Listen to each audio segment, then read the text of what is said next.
homeless in the San Fernando Valley are from all different backgrounds and fall into homelessness for various reasons. Sylvia lives in a small tent in a brush-filled encampment in the Sepulveda Basin. When I was growing up, my goals were, to raise my kids, be married, and have a home.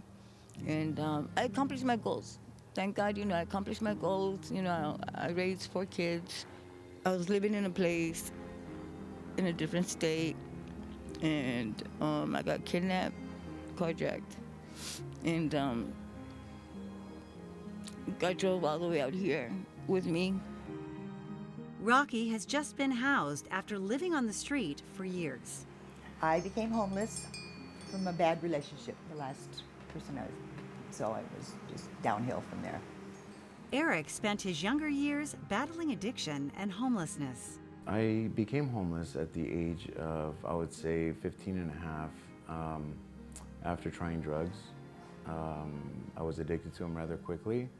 I started using heroin at the age of 15 and a half, which led me to being homeless.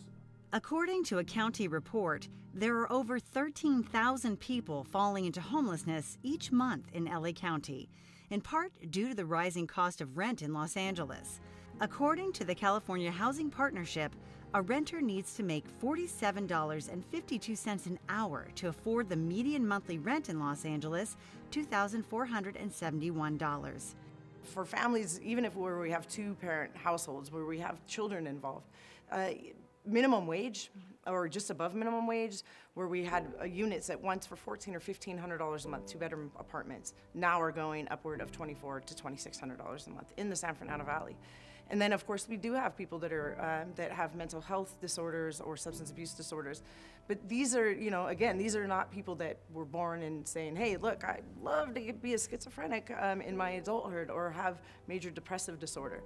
This is a condition that has happened to them and that they are working very hard at getting out of. But homelessness is not something that people want to be. California, it's no surprise to anyone, is really in the middle of an affordable housing crisis. If you look nationally, the cost of living is going up and wages are not often keeping pace. California is a sort of extreme example, just with the cost of living being so high, the cost of rent, the vacancy rate. Lots of people want to live in California, so the number of available rental units at any given time is lower. And when you sort of zoom in on Los Angeles County, you see that issue exacerbated even more. Life on the streets is dangerous and hard. And the biggest obstacle is the lack of hope. The hardest things I had to do while on the street was sell drugs. It was hard in the sense that it was giving me a bigger habit because I was using more as I was making more money. So they put me, I was out on the streets.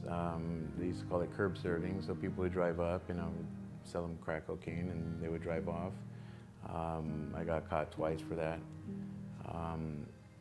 When I was 26, I was fighting a 15-year sentence for sales and trafficking and evading arrest. I've been here for 2 years, different parts, different areas. It's bad though. It's real bad. Being a female out here in the streets is bad because everybody prides on you. You don't know anybody or you've never been in the streets. People pry on you and take your kindness for granted. They steal from you. They're like, oh, okay, because for me, I had to go to court and had all my belongings in a shopping cart, of course, and I had to go to court, and I can't go into the courthouse with all my bags and suitcases and what have you not, my possessions, might be the littlest things, but they mean a lot to us, later accumulate, being homeless, because you never know what you might need this or that, and you start accumulating stuff.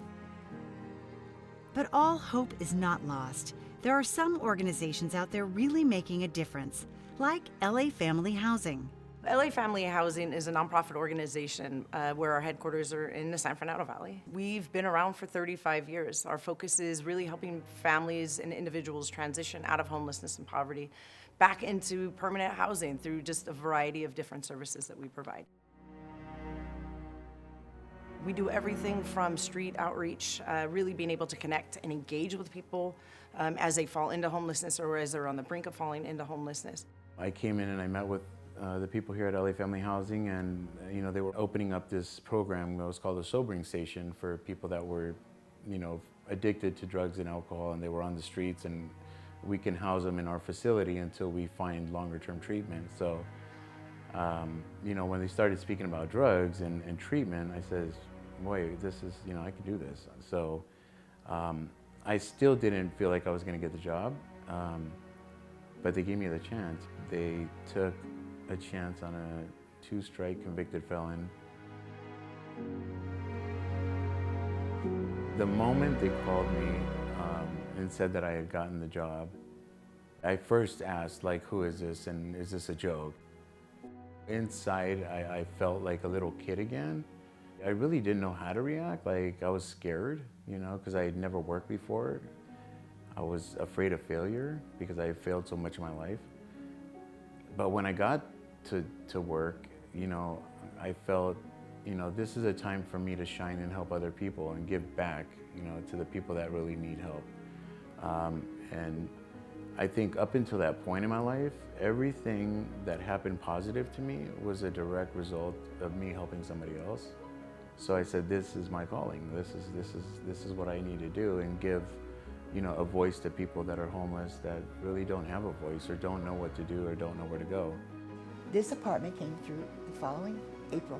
So it was that, December I had my voucher. By April I had this, and it was always, I think it was going to be always here, because I looked at one other place somewhere else in Van Nuys here, but this was the one. It's yours, but it's being redone. They're fixing the floors, they're putting in a new sink or whatever, and LA Family Housing was, just bought the building or something like that. Eric was always convincing me that, no, it's yours. I know it's yours. So, he probably didn't even know, but, just gave me the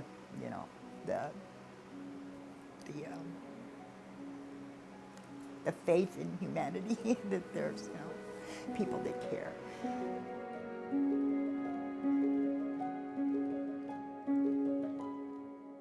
LA Family Housing is funded in part by Measure H, the LA County plan to prevent and combat homelessness.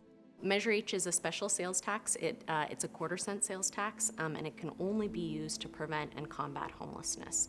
So it was projected to generate $355 million annually. Angelenos are actually spending more than that, so we have more to spend on preventing and combating homelessness.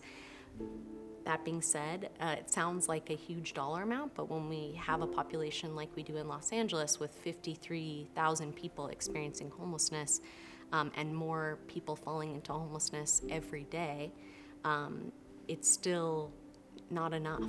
So there are lots of different things that communities can do to really support the effort and to ensure that our dollars go as far as they can in terms of addressing this crisis. So the big question is, what should you do when you come upon a homeless person or encampment? Should you give money, ignore them, call the police? Well, first and foremost, if anyone ever encounters a situation where they feel threatened, call 911 immediately. If you're in a situation where you feel that somebody needs services, we want you to utilize LA HOP. So 2 different things dealing with different situations.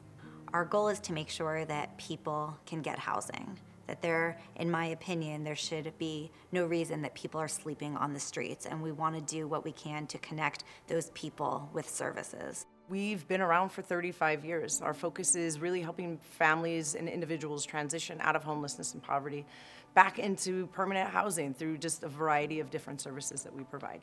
There are a few ways that you can assist. I think, just the very human connection of not ignoring someone who's, experiencing homelessness, asking for money.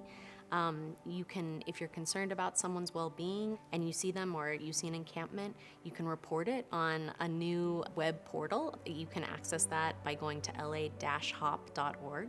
And essentially what that does is all of these requests that are coming in for people experiencing homelessness go to the region where that person is, and an outreach coordinator, so someone who's coordinating services throughout the entire region, says, okay, this is our outreach team that's located, out of North Hollywood, and that outreach team is triaged to go out and begin to engage that person. I think just reaching out and saying hello is a big step, just to make them feel, human. A lot of the times they're by themselves, they're isolated, they don't get out much, so just to hear a hi and have a little conversation with them, it doesn't hurt. I wish there was a place where we could go and use a phone, make phone calls, so that our situations can get better. You can help people like Sylvia get services by using la-hop.org. Visit cityofcalabasas.com to get more information on how you can help ease the homeless problem across our area and LA County. Homelessness isn't someone else's problem, it's our problem. So let's solve it together.